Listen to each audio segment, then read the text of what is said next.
Well, good morning, back again, and all the way from Normandy. Here he is. Here's Harry. Morning, Hello. Harry. Hello, Keith. Hello, everybody. Yeah, How got a are you heat wave. Got a heat wave here. Yes, we have here too. As you say, our weather is very heavily aligned. What you get, we normally get, and vice versa. Sure. Anyway, it's knocked me for six yesterday. I felt my age, at least 21. Yeah. Did you do nothing? No, I had a very lazy day yesterday. I respected the Sabbath. The seventh day thou shalt rest, which I did, and had a couple of beers last night on my own. Believe it or not, we have in the small French town where I live, we do have a reasonably sized British contingent. Normally, about 20 people, I think, live here in a town of 4,000. And or maybe a little bit more. And in the small group that I belong to, because I hang out mostly with the French people, but a small group that I get together with, about 5 or 6 people, none of them showed up yesterday. So Oh dear, was the on heat my got to own. them as well.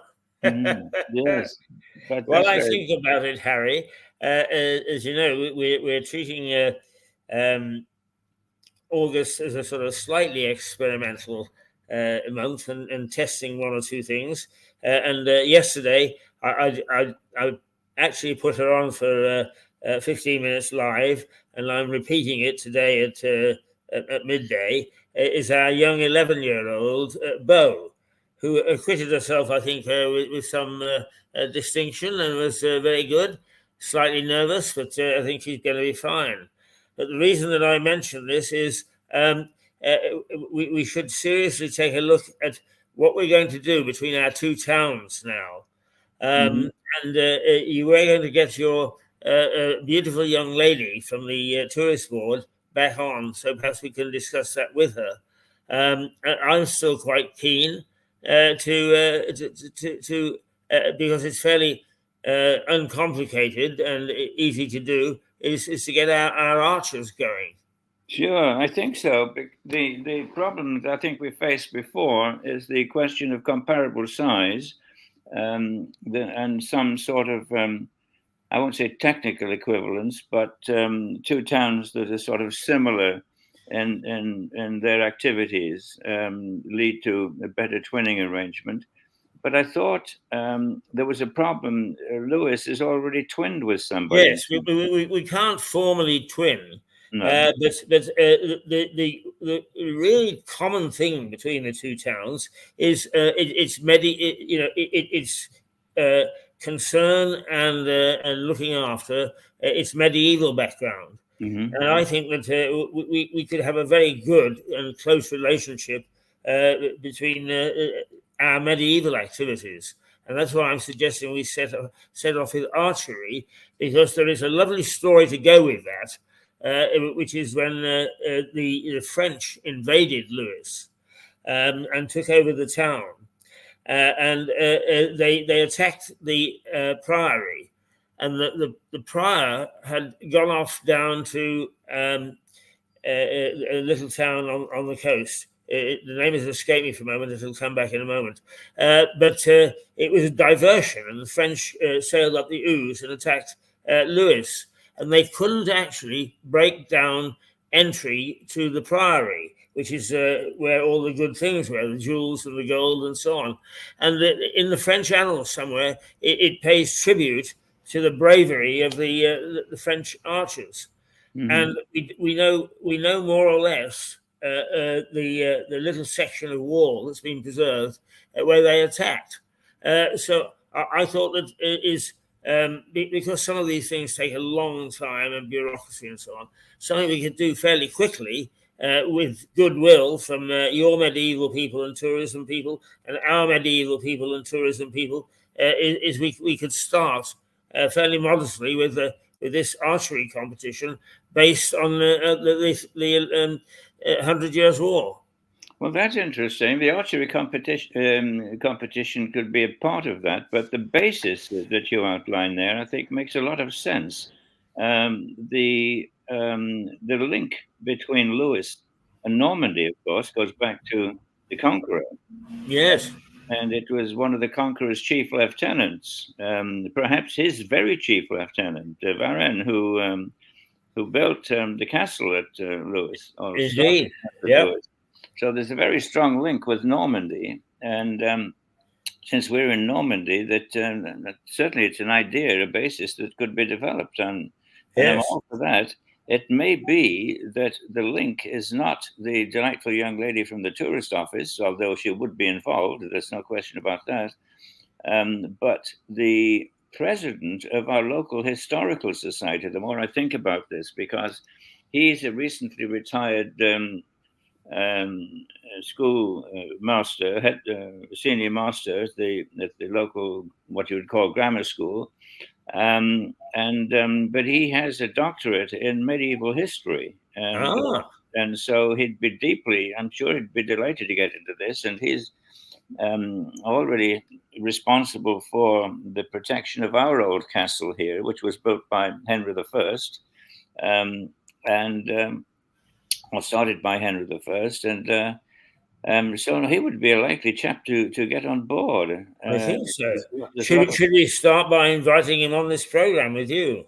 Well, he doesn't speak English, to my knowledge. He maybe speaks a little. I can talk to him and see what opens the door. And it's quite possible, though, that in the historical society here, that there would be people who can express themselves in the language of Shakespeare, and as a change from Molière, and could be, pretty good. Let me explore that one. It's a good idea. Yes, because I think if we once established one event, is that the others would then grow out of it as enthusiasm, and people would hear about it, and there would be suggestions, and de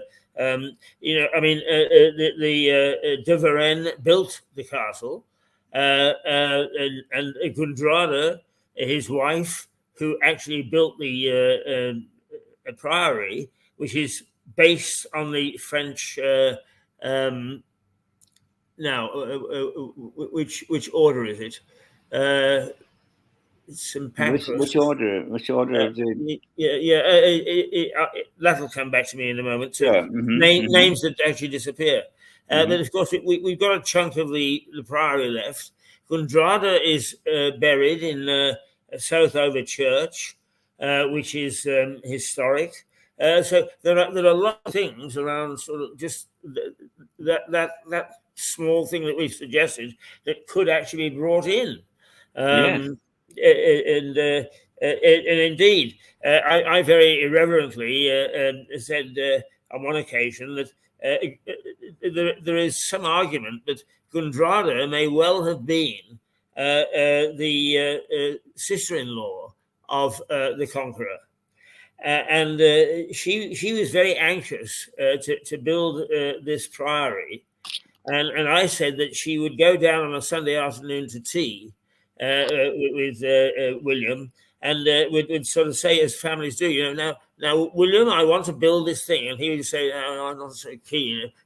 Come on, we've got to build this thing. So in the end, he gave in, and she actually started that in 1069, only 3 years after the invasion. So there's lots of really good stuff that we could get involved. I think so, and I think a relationship at that level between the two towns is much more manageable.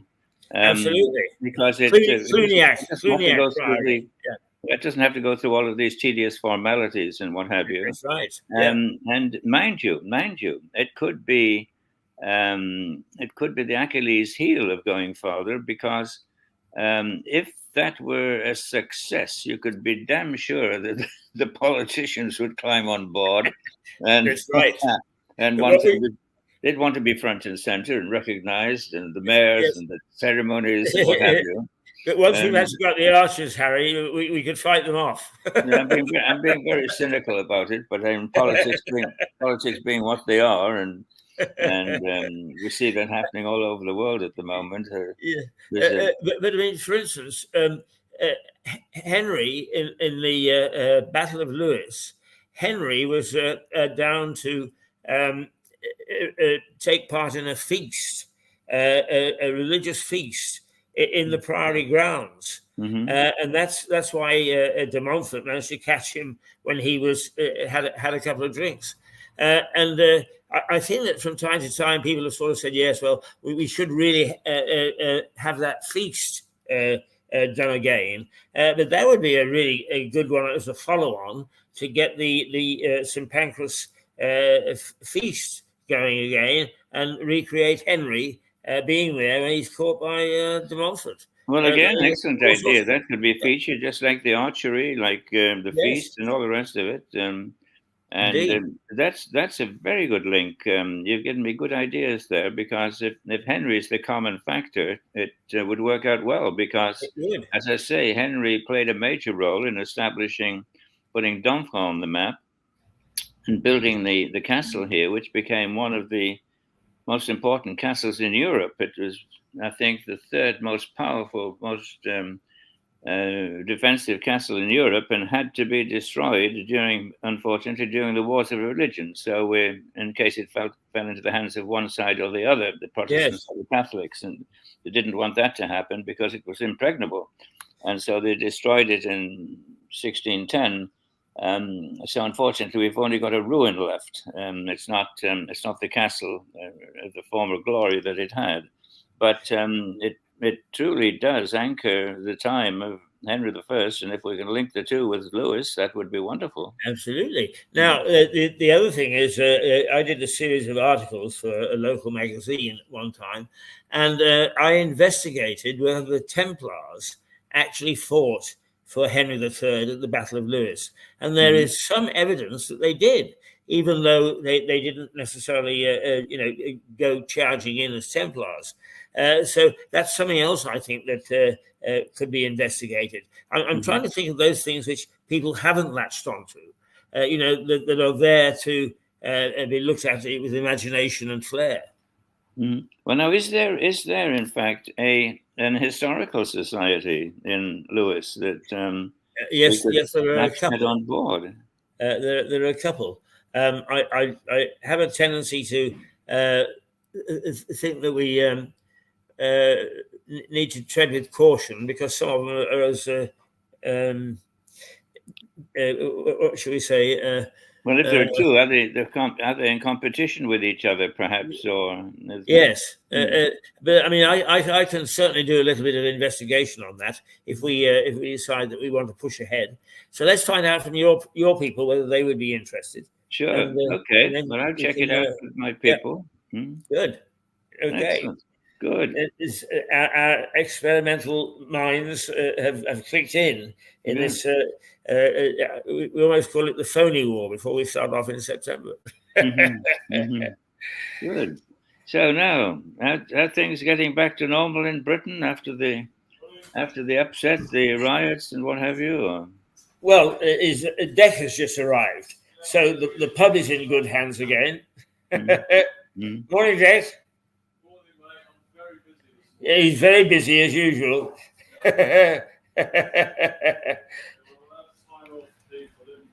Right, Harry has heard your voice. He's happy.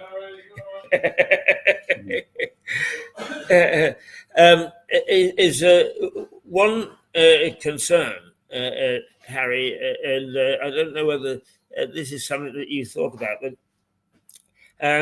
the Labour government are sort of talking about all sorts of restrictions on speech by protesters and so on, on the basis that it might fuel hate and so on and so forth. And of course, in doing that, they are suggesting, although broadly I understand why they're trying to do what they think is good, is that they're suggesting legislation that's going to make it even more limited for us to talk. And that's the very thing that Mirador fights against, is cutting down the freedom of the press and the media to be able to express itself. So are you finding any trend towards that over there? No, not really. There is always a movement in political circles to try and close down the opposition voice. And so it's not unusual that that should happen. But Britain is particularly known as a nation of free speech and of the free press. And unfortunately, we have seen examples, and these have been widely circulated in France, of the British journalists being threatened, in fact, even chased away by not by the so-called extreme right rioters, but by the so-called defending rioters who come masked and armed with knives and machetes, or whatever you call them. And they've threatened and chased away, and there's a lot of that on film in France, showing how ITV and other reporters, Sky, a poor girl on Sky, got chased away. So there's even freedom of the press is being questioned in Britain, I suppose, and therefore by extension to France. France's attention has been largely focused on the Olympic Games, which came to an end last night, with Tom Cruise descending from the sky. Goodness knows what American actor Tom Cruise has got to do with the Olympics. I'll never know. But anyway, I guess it sells potato chips and souvenirs. But there you go. But going back to the question of freedom of speech, freedom of the press, that is sacrosanct, I feel, in Britain, and should be defended at all costs. And it's not more laws you want; it's probably fewer laws. And of course, the blame is being put on social media now. Well, it's very easy to put the blame on social media, but it's a human problem. It's people inventing stuff and circulating it. And if the technicalities of spreading lies is improved, well, then with the technicalities of spreading the truth should be quite possible too.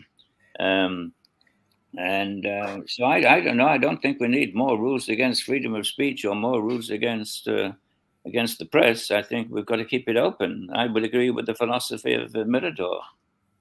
Well, I'm very keen on this, and probably I'm, if coloured is the right word. Of course, I spent a good deal of my life after 60, between 60 and now, going into places like Kosovo and Bosnia and even Russia to set up relatively independent media where they had never been used to it. So I saw at first hand the damage that controlled media or media under authoritarian regimes can do. I mean, it's 100% fake because it just does whatever the ruling body at the time tells it to do. And I would hate to see us even begin to smidge towards that. Because it is devastating, and of course, what happens is the authorities can do anything. I mean, there is still a lot of people in Kosovo, for instance, who are convinced that the Serbs tried to poison the entire country by feeding arsenic down the water system, and they're absolutely convinced that this happened. I think there was some problem because they were all lead pipes. That was doing a bit of poisoning. Sure. Well, I take that as an example of misinformation, yes. which certainly at times of conflict is, as they say, the first casualty in war is truth. So it's always been used as a weapon of war.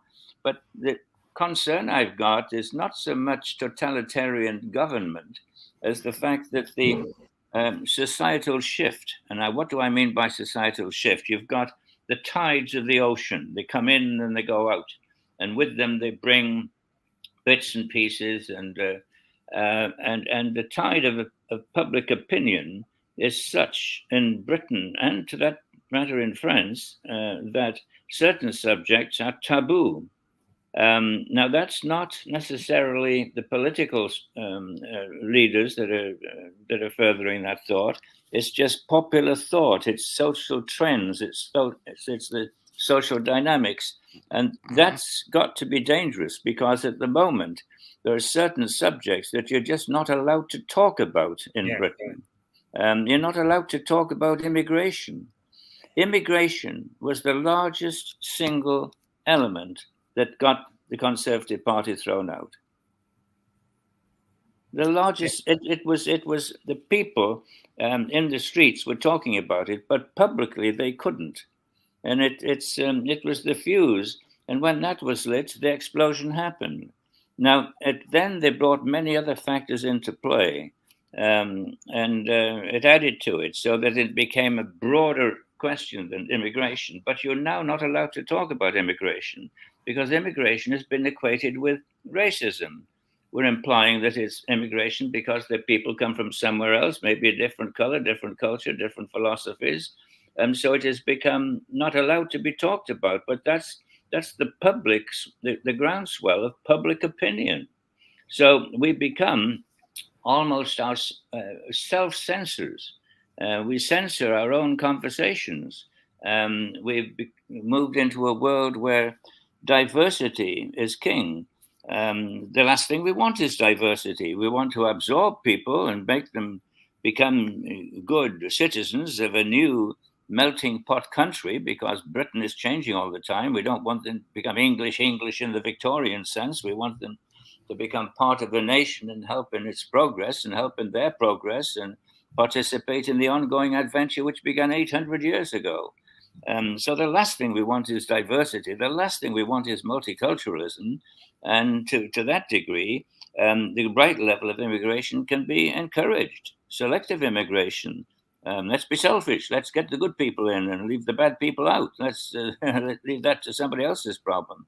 They're happy to do it towards us. So, we've got to protect. Our responsibility is not to the world, but it's to our nation. And I think this kind of a debate, this kind of a discussion is not being held today, not because of political pressure, not even because of moral pressure. It's because it's become the public opinion, the groundswell of public opinion, like as I mentioned, the tides coming in and out on the ocean, up and down the beach, and it's gone. We can't talk about certain things, so we've imposed a certain level of censorship on ourselves. Yes, indeed. I totally agree with you, and it is amazing how just little terms start to take on such great importance that you are afraid to say, or use those words. It's almost it's like feminism it reaches the same proportion. Don't, for God's sake, get involved in any discussion about women's role and what they should be doing and whether they should be working or not working or whatever. It's dynamite, absolute dynamite. You end up with black eyes from your own wife. Sure. Well, the crazy part of it is that the so-called minorities that society is trying to protect are the ones that are forging ahead. Far more members of these minorities are going to university and getting good jobs and taking a major role in life, as they should. And that's basically a good thing. If there's a minority that has been squeezed into the corner, it's the white English male whose track record, both in academics and opportunities in business and in progress, seem to have been forgotten. And yes. Well, I suppose, Harry, that you expressed very well why you've got the less educated English white who goes into the streets ready to break somebody's nose. It's that sort of resentment. Well, what do we mean? They don't know how to handle. But what do we mean by the less educated English white? We've allowed the standard of education in Britain to go through the floor.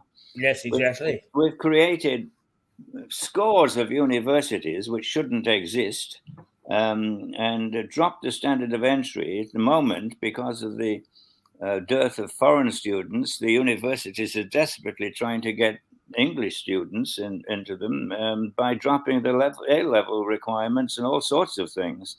So we've actually sabotaged the level of British education by trying to extend it to more people than we should. But that's a legacy of Tony Blair, who wanted half the people to go to university. Well, it's a very noble thought, but people are not mentally or intellectually equipped for that.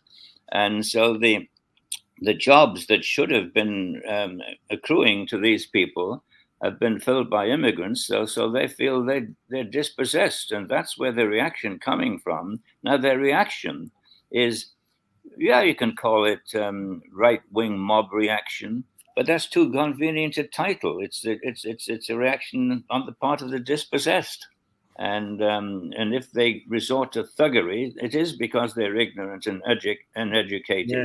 And the way you put a stop to it is bringing them back into mainstream society at the level that they can fit in. It won't be the university level. A lot of them couldn't count up to 10, or, find their backsides with both hands in broad daylight or what have you. But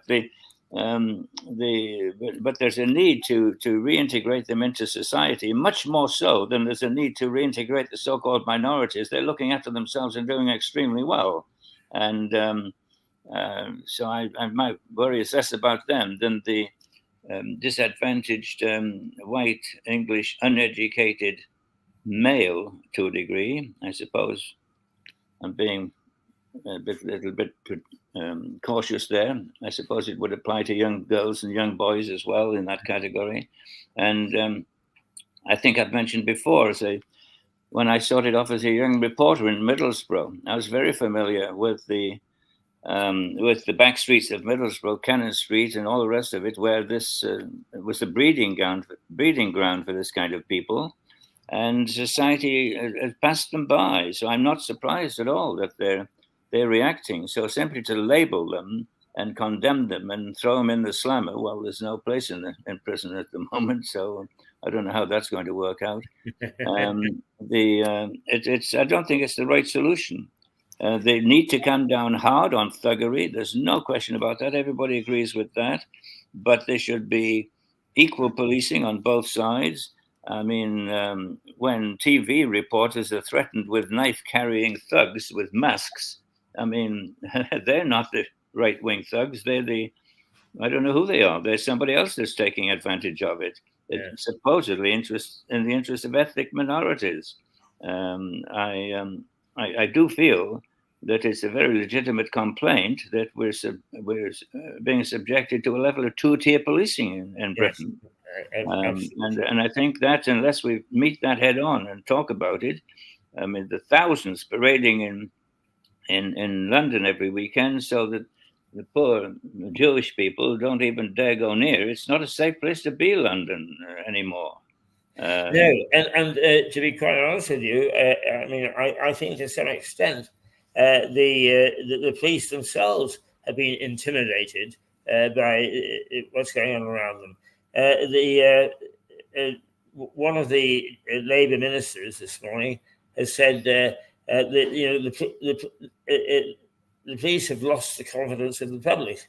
Well, I agree with that, but I think that to some extent it's police policies that have done that. For instance, you don't see a policeman on the beach anymore. Well, they've been much reduced. Their numbers have been much reduced, and I think not only much reduced, but if there is one in Lewis, I don't know where he is or she is. there is absolutely nothing. Now, part of that is that they're afraid of, being seen either being too kind or not kind enough to people in the street in dealing, and most certainly scared silly about laying a hand on somebody. Yeah. Well, indeed, and I think, as I say, to a degree, they've lost confidence in themselves, and they've certainly lost confidence in their hierarchy and in their political masters. We've got ridiculous situations at the moment where repeatedly seeing on television, on mainstream television, a policeman at Manchester Airport treating a man, a coloured man, violently, smashing him to the floor, standing on his head, and it's being repeated time and time again. It does not show, or rarely shows, what happened just before, where this man and his brother assaulted the police. One of them broke the nose of a police lady, and the violence was absolutely intense, and the police were in risk of not their lives, but certainly their limbs, and they reacted the only way that people can react. Yeah, exactly. Force with force. And now they're afraid of doing anything at all. Yeah. And would you believe that those two brothers are still wandering around free? Yeah.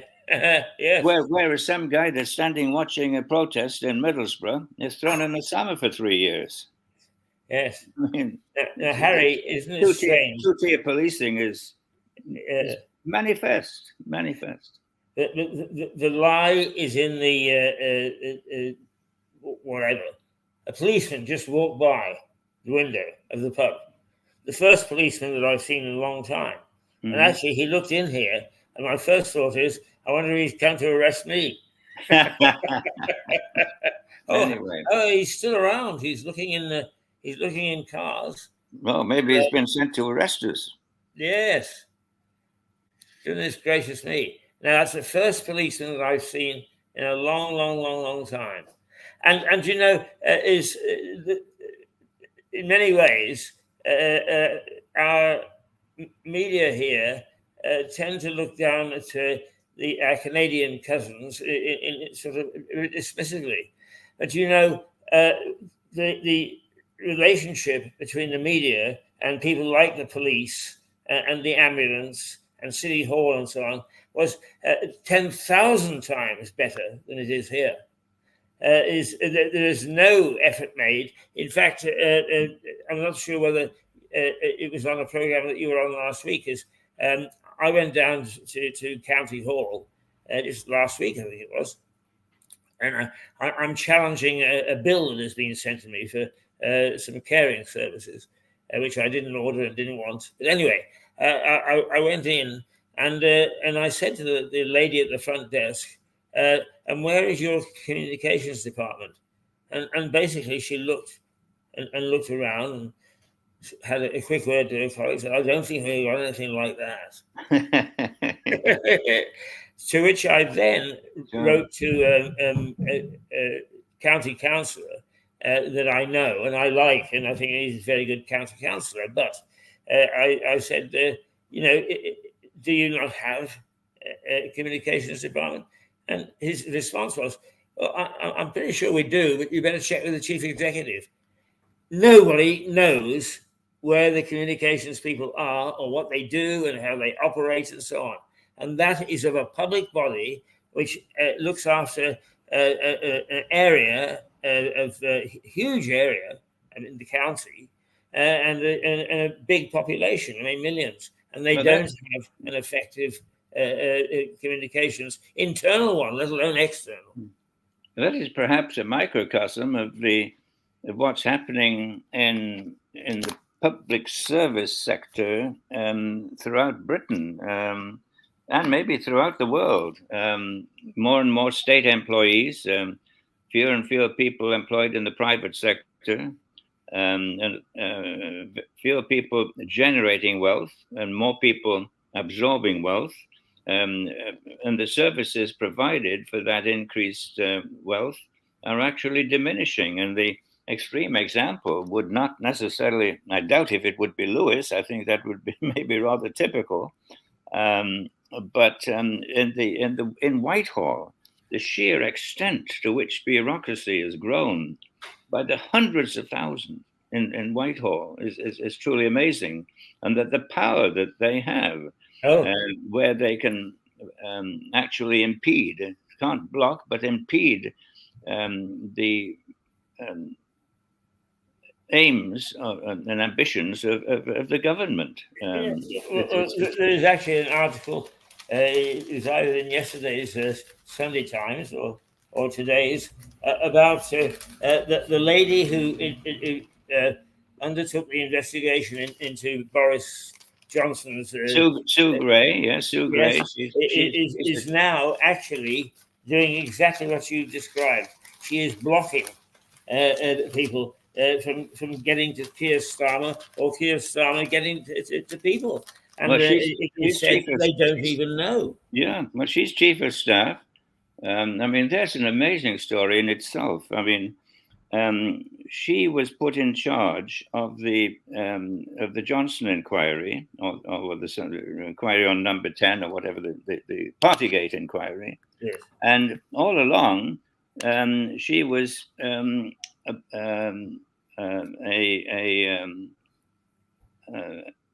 moving towards becoming a key player in the opposition. Yes. How unbiased can she have been? Well, I just hope she was, if she's a wonderful person. But now she's chief of staff of Keir Starmer, and probably the most powerful woman in the country. Apparently she's the one who calls ministers to tell them they've been appointed ministers, not Keir Starmer.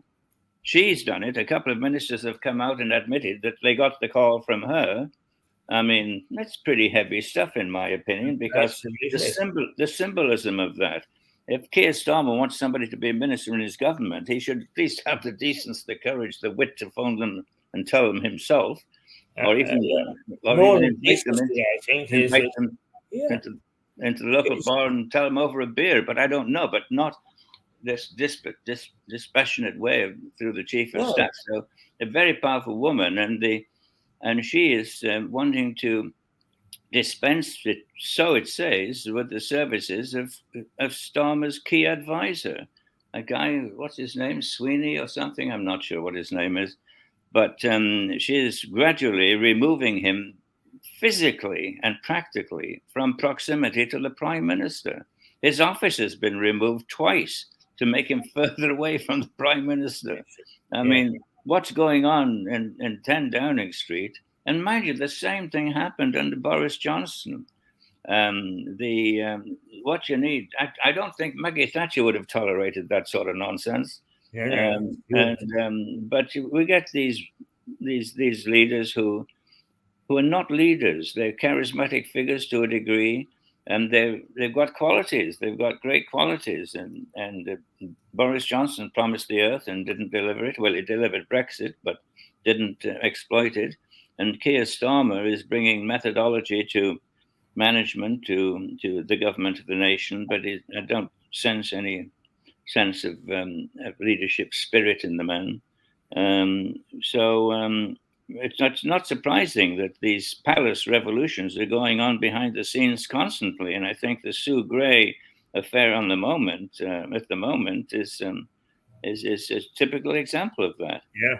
Now, she may be a very fine woman, but this sort of thing shouldn't be happening. Yeah, I mean, it doesn't matter whether she's a fine woman or not. If the thing is wrong in principle, it's wrong in principle. Sure. And it most certainly is. This sort of thing should be going on. And this sort of power should be concentrated in the hands of one person. Indeed. The keeper of the gate, as it were. But as I say, most amusing that she should be in charge of the Partygate inquiry, and all along she must have been feeding information to the. And if we're asked not to believe that, we're all naive. I mean, she was a taupe. She was hidden in there and doing a Yes, wonderful job of sabotage, which she eventually did. I must confess, yes, that she did a good job of what I described as being a half bottle of champagne and a slice of Christmas cake, and that's how that whole thing got going. How crazy business, Partygate. It was all symbolic, and it was stupid of Johnson and Company to get themselves involved in such a silly situation, and and they paid the price for it. Yes, indeed. But they deserve to be chased out of there for much bigger reasons than that. Not profiting. Not profiting. That's the word. Not taking advantage of the freedoms that they have in being free of this sclerotic European administration. They didn't take that opportunity, and that's the biggest crime, I think, that you can lay against the. Yes, absolutely. It was there. They went through hell to get it there, and got it there, and then just let it. Did nothing with it. There are still 3,500 European laws being applied by Britain. I mean, good. Now, Harry, I think that we are fascinated in Britain with Marine Le Pen. Where is she right now? Well, she's in pole position to eclipse the presidential party in the next phase of the upcoming European elections. And they're going to end up, well, they already have an enormous number of seats in the European Parliament, and they're about to strengthen their position. They are still quite a ways away from achieving power in France. There's almost an automatic resistance to the right in France. It's been a left-wing country scarred ever since its revolution. So I doubt if they'll ever form a government. But they are becoming quite a factor in Europe. And Marine Le Pen herself, this young man, Jordan Bardella, who is her number two, have managed to bring back respectability to the party after the father took it too far to the right and was accused of being a closet fascist. But no, they've become very middle of the road. In fact, they've become the People's Party. They're almost to the left of centre now, the Front National, at least the Rassemblement National, as it's called now. And so there could be a future for them, certainly in Europe, because Europe is drifting to the right. But she's in good shape. She's not a spent force by any measure of means. And this young man, Jordan Bardella, 28 years old, imagine that, who appears to be much older and much more mature. This is a force to be reckoned with, both in French and European politics for a long time to come. Now, tell me, you pointed out that the EU is beginning to fray at the edges. Where do you see that moving at the moment, or has that sort of rested itself? Well, I think the European Union is an instrument which is very difficult to put your finger on. It has it's three elements. It's got the Parliament, which is elected by each individual country, and so you get these blocks of vested interest in the European Parliament. Then you have the Council of Ministers, which is either the prime ministers or their deputies who meet supposedly once a month for half a day to rubber stamp the propositions that are made by the actual Commission, the European Commission, the third element of Europe. So you've got these three distinct elements. You've got the Parliament, you've got the Council of Ministers, and you've got the Commission. Now, the Commission is a self-perpetuating instrument, and it is moving towards the Parliament is moving towards the right. The Commission is still slightly to the left, so they're acting as a counterbalance to each other. They're passing new laws at the rate of, goodness knows, I've heard new regulations, 2,000 a month, if you will. I mean, what society needs is fewer regulations. And I've heard 2,000 new regulations of one sort or another, some of them very minor maybe. They're not laws, but regulations, 2,000 a month.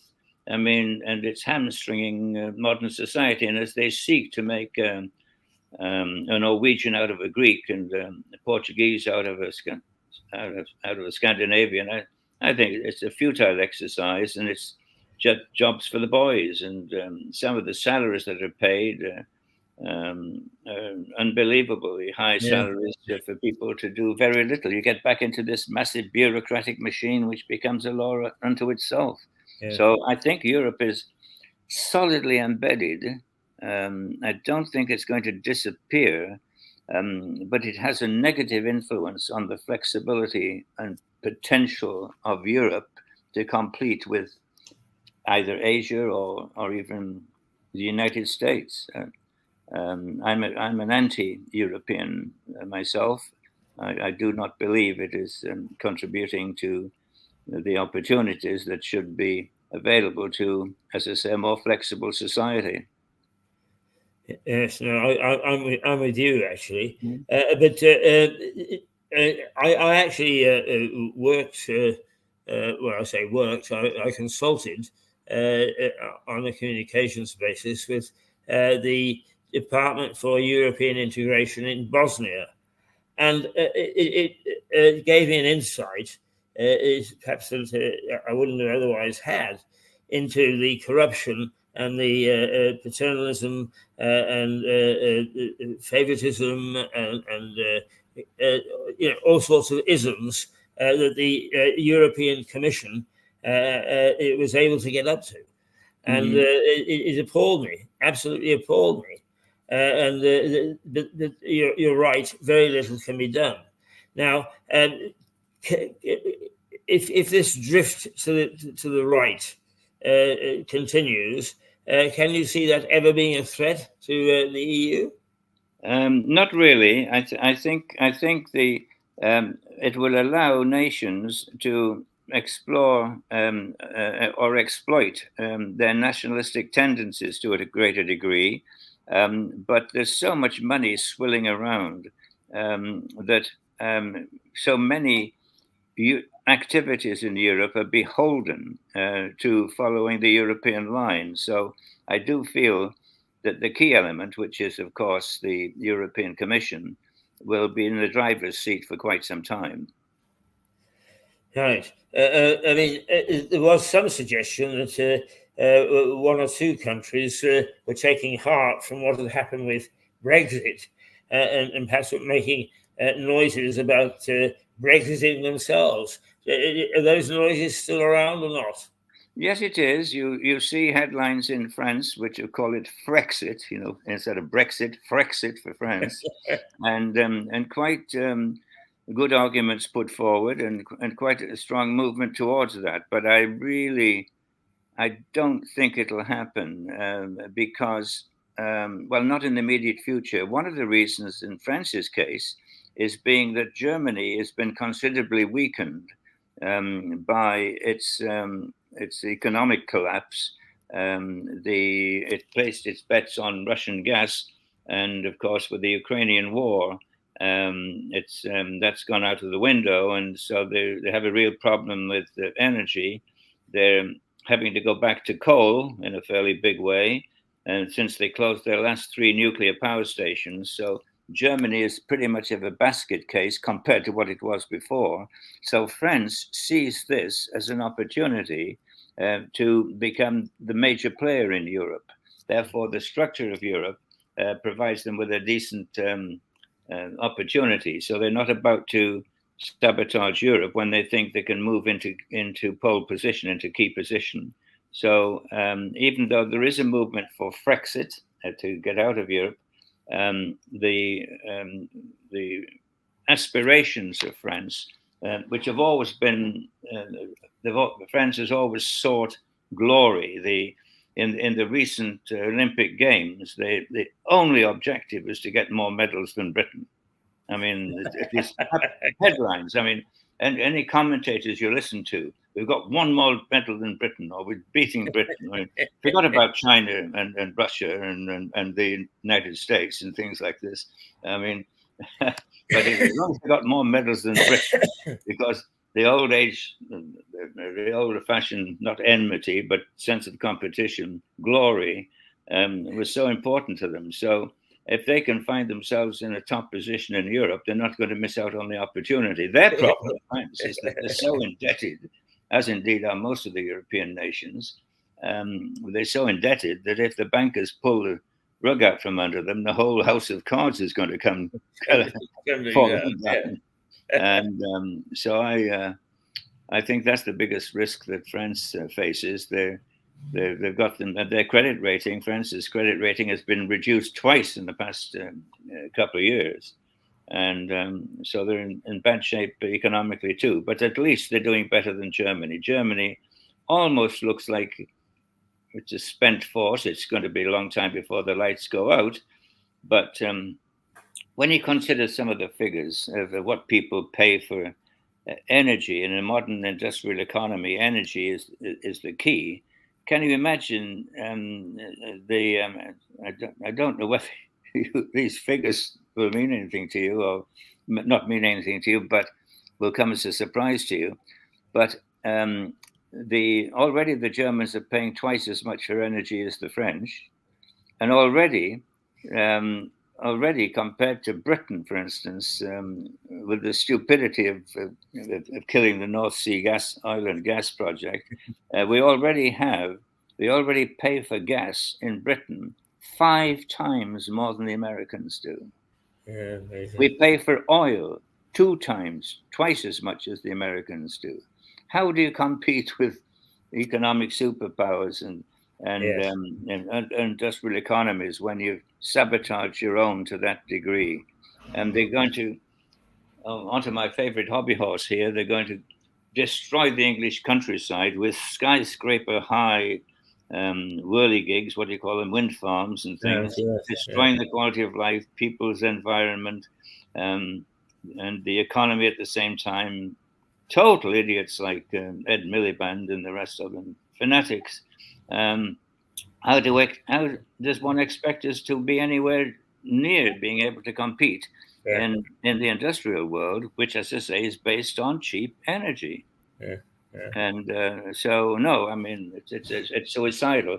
You've got to stand back and look at a little bit of a bigger picture almost. And that is, we're talking about France and England, we're talking about Germany, we're talking about Europe. But Europe is no longer the center of the universe. We count less and less as time goes by. The center of the world is somewhere in the middle of the South China Sea. The contest is between, the ultimate contest is between India and China, not even between the US and China. But the US will remain a big player for a long time. But we talk about England and France, Europe, and it's over. We reached our apogee, the pinnacle of our existence 100 years ago, I would guess. Oh, yes. I mean, it's, unfortunately, in our lifetime, we've seen a slow decrease in influence and power. But Harry, because we always have to skip through a number of things on these occasions. It does seem to me that the Ukrainians have delivered a bloody nose to Vladimir Putin. What's going to happen next? And is Putin ready to take this lying down? Well, Putin is Putin's a spent force. He's overstepped the mark, and the Russian economy cannot sustain a continued war of this dimension. The Ukrainians have been sufficiently adventurous to invade the Kursk region, and they've made inroads up to 20 odd miles, which was fairly easy, like a hot knife cutting through butter, because the Russians didn't have any significant forces there. But there's one alarming development which bothers me, and that is that the governor of another region, another border region, is removing the population, the Russian population, en masse, supposedly under the threat of a second Ukrainian incursion. Now, if he removes the population en masse, and the Russians are out of it, and the Ukrainians move in, nothing would stop Putin using a tactical nuclear weapon on his own territory, which would not invite a riposte from NATO. I don't think he'll ever have the guts to use nuclear weapons against Ukraine, and certainly not where there'd be a fallout over both politically and radioactively over NATO countries. But he would use it in his own country. And by using it would be symbolized that he's prepared to use it. It would be one last act of major military defiance. And people like Biden and these weak leaders and Starmer and company were just about wet their pants. And they'd immediately give in because he had used a nuclear weapon. But if he used it on his own territory, the symbolism would be enormous. So I think that if you're looking at the long-term picture, while the Kursk incursion by the Ukrainians has released pressure on the front further down where they were losing ground, so it would force the Russians to transfer some of their resources, their military resources, to defend Kursk, which has got a very important nuclear plant next to it. I think it's a short-term game for a long-term risk. I just worry about the next phase of the Ukraine war. It's a situation almost of our own making, or of Biden's making, essentially, where he gives them all these weapons, then he doesn't allow them to use them, as they should. And I want you to win, but don't win too much. No, I mean it's difficult to know what Trump would do, but what would the new lady on the scene do? Well, the new lady could well follow the politics of Biden. One would hope a little more forcefully, but Trump is more of an isolationist in the old America Firster tradition. If you go back to the 30s, and he does not see why, when the major threat is in Asia, both politically, economically, and militarily, that he should be caught up in a sideshow in Europe, which is to him the Ukraine war. He is not at all, doesn't care about Russia. Russia is a spent force. I mean, we shouldn't focus too much on Russia. It'll cause a lot of problems in Europe if the Americans back out. But who cares? Europe is the backwater. As I've said, the real focus of the world is certainly not on Europe. And so Putin is a threat to us, but is certainly no threat to the USA or to anybody else. So I think on one stage you'd get isolationism on the part of Trump. He just wants to end the war quickly and gain a few political kudos.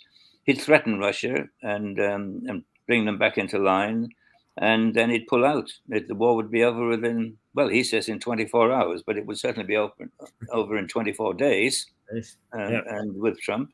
And he'd not give in, he'd just put an end to it. And I don't know about Kamala Harris. She's a bit of a wild card. She is, her track record is nothing to write home about. I think it's a terrifying prospect if she became president of the United States. I really do. Trump as an individual is detestable, but at least he ran the economy well. And even his isolationism removed the potential for international conflict. Yeah. Going to the other hotspot of the world, Israel and Hamas, where do you think things stand there? I think that Iran is currently playing a waiting game to get people's nerves on edge to see how it will retaliate. The Americans have reacted the same as they did before. They've put forces into the region. They sent a new carrier and a necessary military force to defend against a mass missile attack, as they did before. But in the meantime, the Israelis have demonstrated to the Iranians that if there is an all-out war between Israel and Iran, Iran couldn't possibly win it. The Israelis would win it hands down, and they showed that by just taking out a major radar installation in the very heart of Iran, the one that guards their nuclear development program. And the fact they could just do that, just with a flick of a hand, just shows you how powerful Israel is. So if Iran does anything, it's going to do it by its proxies, by Hezbollah, by Hamas, or by the Houthis in Yemen. And I think at that particular point, in the middle of, as we come up to the American elections, the Israelis would just go for it. I think they'd take all three of them out, and they can. They can. I think the Israelis are quite capable of going nuclear. Yes, I think they probably can. And they can only lose once, Israel. They cannot lose twice. And they're a formidable military force. And I don't see any of the international powers really standing in their way if they decided to go for broke, because they'd be taking the moves that the West does not have the courage to do. So I think we've got to stand up.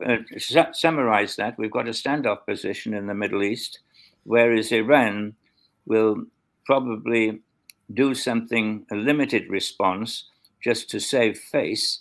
But goodness knows why. I mean, it was a Hamas leader that was assassinated on their territory, but it wasn't one of theirs. It wasn't like Suleiman was wiped out by Trump. The head of their Revolutionary Guard was taken out, and that was a real hit to them. And their threats and what have you didn't amount to anything. That was much more closer to home when they took out the head of the Revolutionary Guard. So I don't expect any. The second big danger, of course, is the longer this drags on, the closer the Iranians get to the bomb. And if they get even close, because the place is riddled with Israeli spies and American spies for that, I'm sure. If they get close to that, the Israelis will go nuclear. And it's to be hoped they do. Yeah. War is peace. Well, Harry, it's 11 o'clock. Time for us to say toodle pip. But I wonder whether you and I can actually set a new fashion of war and go back to archery. Ah, well, there you go. Yes. Nuclear-tipped arrows. Well, I'll study it on my side. You take a look on your side. Talk to one or two of these. Yes, I mean, I'm ever since we talked about it a couple of months or so ago, I'm quite anxious not to let this go, because I think that it'd be very important that we actually do link our towns in some way, and that going through the normal twinning process is we could be talking about it in 5 years' time.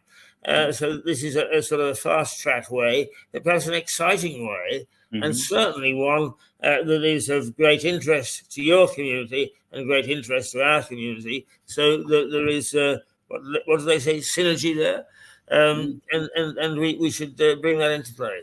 Well, I think it's a wonderful project because it gives me an opportunity in my fading years to accomplish two things: to visit Lewes, not for the first time, I've been there before, but to visit what I think is a wonderful, wonderful town, and to go to the Black Horse Pub, which I think is long overdue. Yes, so, indeed. So you can count on my full support for this operation at whatever level it achieves. I'm persuaded Jack to put your name on a seat. Okay.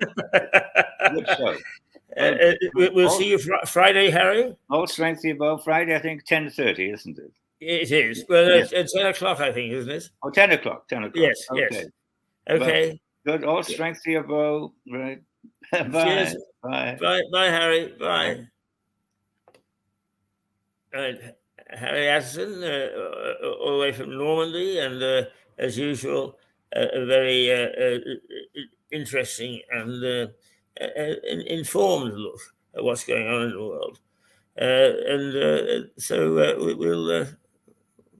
We'll take what we just heard under advisement.